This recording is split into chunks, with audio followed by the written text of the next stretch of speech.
Welcome to சைவ சமையலறை. இன்னைக்கு நம்ம சூப்பரான ஒரு ரெசிபியா பார்க்க போகிறது ஜவ்வரிசி இட்லி. இட்லியில் வெரைட்டியாக சாப்பிடணும்னு நினைக்கிறவங்களுக்கு இந்த இட்லி ஒரு சூப்பரான ஆப்ஷனாகவே இருக்கும்.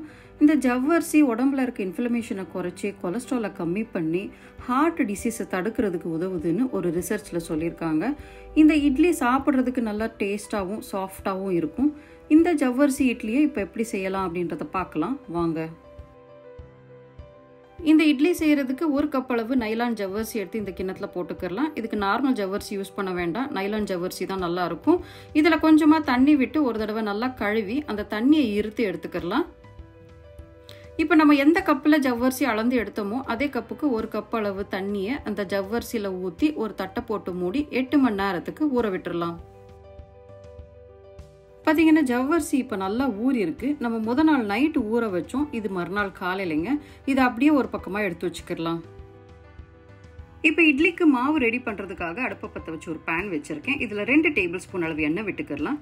எண்ணெய் நல்லா காஞ்சதும் இதில் 1 டீஸ்பூன் கடுகு போட்டு அது நல்லா பொரிஞ்சு வரமோல 1 டீஸ்பூன் ஜீரகமும் 1 டேபிள் ஸ்பூன் கடலைப்பருப்பும் போட்டு அந்த பருப்பு நல்லா செவந்து வர வரைக்கும் வறுத்துக்கலாம்.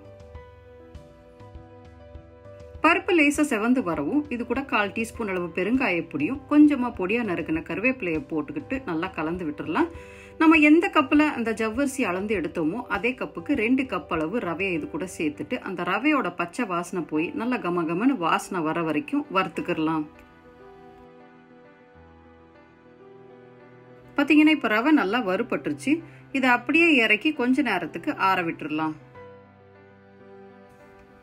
இப்போ ஒரு அகலமான பாத்திரம் எடுத்து வச்சிருக்கேன். இதில் நம்ம ஊற வச்சு எடுத்துட்டு வந்த ஜவ்வரிசியை போட்டுக்கலாம். அப்படியே இது கூட நம்ம வறுத்து ஆற வச்ச ரவையையும் ஒன்னா சேர்த்துக்கலாம்.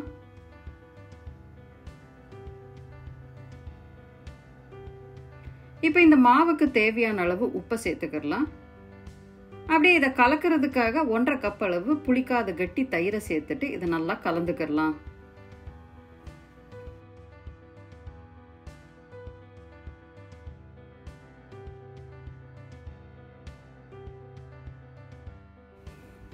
மாவு இப்போ கெட்டியாக இருக்கிறதுனால இதில் கொஞ்சமாக தண்ணி சேர்த்து நல்லா கலந்துக்கிடலாம்.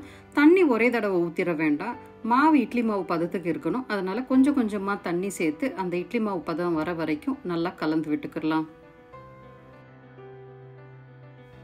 இப்போ கலந்து வச்ச மாவில் ஒரு தட்டை போட்டு மூடி ஒரு 10லிருந்து 15 நிமிஷத்துக்கு ஊற விட்டுடலாம்.